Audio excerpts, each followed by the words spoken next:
Hey BTT fans, Sierra here. Let me start with something real that happened this week.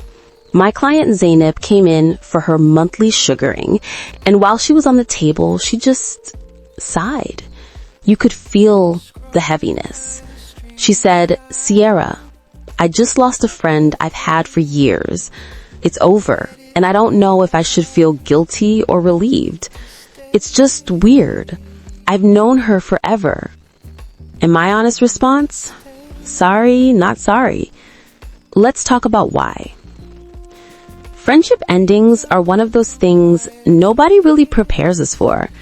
We're taught how to navigate breakups with partners, but not breakups with besties. Yet, friendships shape our lives just as deeply. Sometimes even more. Yup, a bunch of us thought we'd have what the Golden Girls had, but with that girl we knew when we were 7 years old. Or what the show Girlfriends, while the rest are dealing with what happened with the cast of Sex and the City. Nope, not for all, but for some. And either way it happens, it's for the best. My favorite was from the movie The Family That Prays, and what Charlotte and Alice had. Y'all need to check out that Tyler Perry movie. Okay, sorry, back to this. I have friends in my life that I've known since I was 6, 11, 18, and met many more I've met since my late 30s, and it's been a blast. Here's the truth. Not all friendships are meant to last forever. Some expire quietly, some end in fireworks, and some just dissolve because you grew in different directions. Today, we're diving into what it really means when friendships end, why it's more natural than you think, and how to release the guilt when you find yourself on the other side of a closed door. Research shows that adults replace about half of their friends every 7 years. That means if you look around your circle today, by the time a decade passes, half of those faces may not be there anymore. And that's not always betrayal or failure. It's pruning. Back to Zainab. She said, "I feel a void. We've been friends since we were kids, and I should have held on. But here's the thing. Should you? The person you were at 17 is not the person you are at 37 or 47. You're not wearing the same jeans, are you? Only Tatyana is."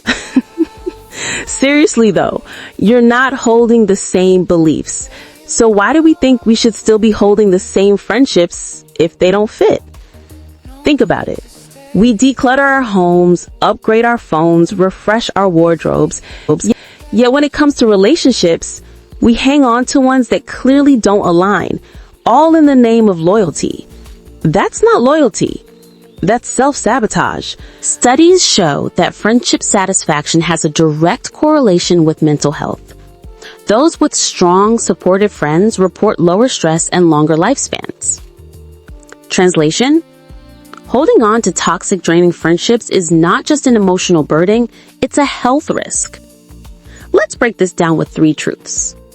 Number 1, friendship has seasons. Some friends are here for a reason, some for a season, and a rare few for a lifetime. If you try to stretch a seasonal friend into a lifetime role, disappointment is inevitable. Example: that wild college friend who partied with you until sunrise? Amazing memories. But now you're a parent, running a business, building peace. That friend may not foot anymore, and that's okay. Number 2, guilt is a trap. We guilt ourselves with phrases like, "But we've known each other for 20 years.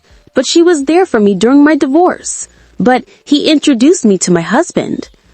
All true, all beautiful. But gratitude for the past doesn't mean obligation for the future. You can honor what a person gave you without chaining yourself to what they're taking now. Number 3, you have to make space.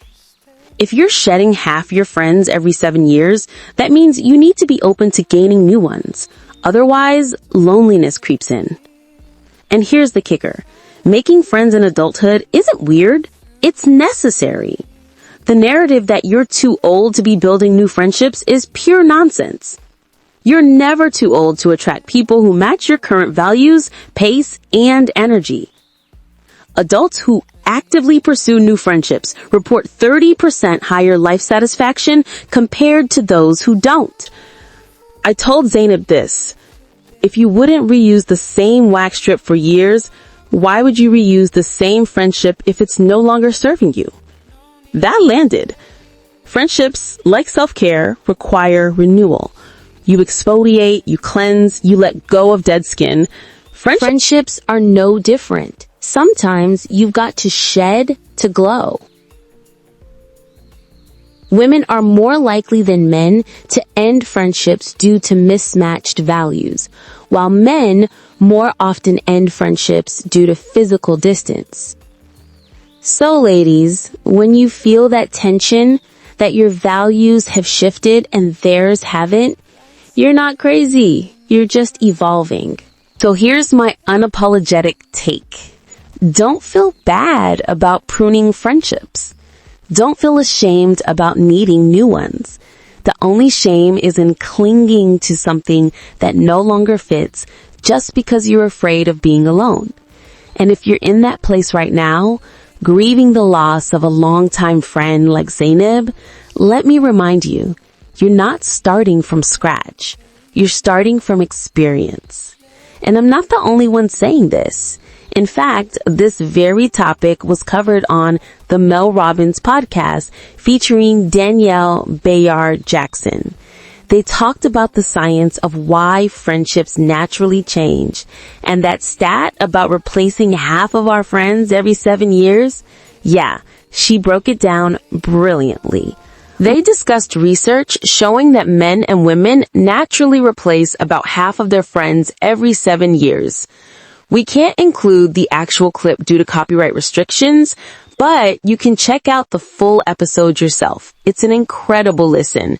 Check it out at the Mel Robbins podcast featuring Danielle Bayard Jackson. See what I mean? Even Mel Robbins and Danielle B. Jackson is saying the same thing. So if you're listening today and you're in a season of letting go, I hope you feel a little lighter and a little less guilty, because you're not weird, you're not broken, you're just evolving. Friendship is not about who you've known the longest. It's about who walked in, aligned with your values, and stayed true. So to Zainab and to you listening, sorry, not sorry. Sometimes shedding isn't loss. It's preparation for the glow up. Questions for the viewers. Who in your life has been a seasonal friend, and what did they teach you before the goodbye? Are there friendships you're holding onto out of guilt, not growth? And what new spaces are you creating to invite aligned friendships into your life today? Thank you so much for tuning in Beyond the Table fam. If you enjoyed this episode, make sure you hit that like button, tap the bell so you never miss a drop. And if you're new here, go on and subscribe. Drop a comment below because we love hearing your stories and reflections, and we absolutely want to see you back for the next one. From my heart to yours, thank you always for being part of this growing community.